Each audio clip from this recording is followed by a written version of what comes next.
Olá, aqui é Diego Carneiro e hoje daremos continuidade ao nosso curso de Microeconomia Avançada. Daremos continuidade ao módulo de Teoria Clássica da Demanda, na sua parte 2. Na parte 1, estudamos algumas propriedades das relações de preferência. Agora veremos como se dá a relação entre preferência e utilidade no contexto da demanda do consumidor.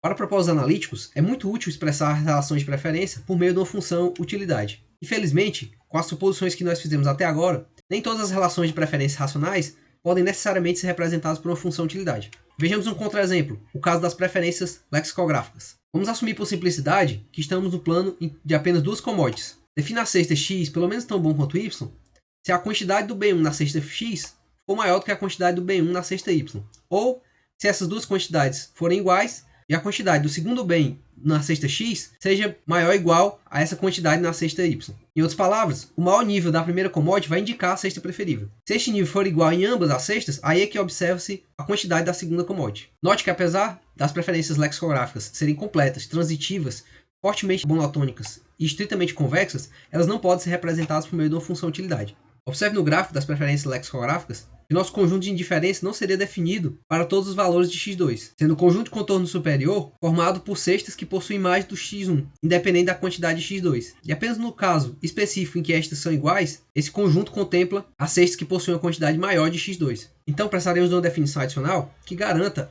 a existência da função utilidade. Essa definição é de continuidade da relação de preferência. Dizemos que a relação de preferência é contínua se ela é preservada dentro dos seus limites. Isto é, para quaisquer sequências de pares xn e yn, com xn pelo menos tão bom quanto yn para todo n, se definirmos x como sendo o limite da sequência xn e y como sendo o limite da sequência yn, nós temos que necessariamente x é pelo menos tão bom quanto y.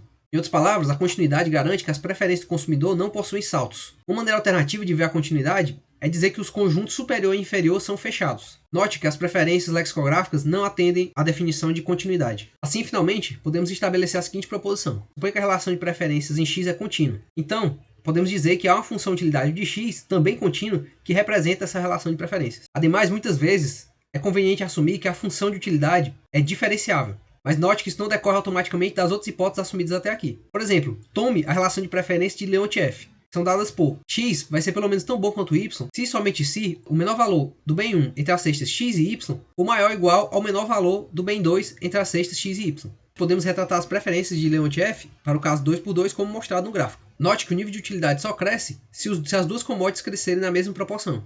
Ou seja, os conjuntos de indiferença se expandem em torno da reta para a qual x1 é igual a x2. Por exemplo, o sapato direito e o sapato esquerdo. Note que não adianta ter dois pés do sapato direito e apenas um do sapato esquerdo. Isso gera tanta utilidade quanto ter apenas um par completo. Uma implicação importante desse formato é que a função utilidade para a preferência de Leontief não é diferenciável do ponto em que x é igual a y. Mais do que isso, às vezes, será conveniente assumir que x é duas vezes diferenciável. Isso implica que os conjuntos de diferença são superfícies suaves, tal que as taxas nas quais as mercadorias se substituem umas às outras dependem diretamente do nível de consumo. Note ainda que as restrições que impomos sobre as preferências também vão implicar restrições sobre as formas da função utilidade. Por exemplo, a hipótese de monotonicidade vai implicar que o de x tem que ser maior do que o de y se x for estritamente maior do que y. Em outras palavras, a função deve ser crescente. Por sua vez, a convexidade deve implicar que o de x é quase côncavo. E é isso, por hoje é só, até o próximo vídeo.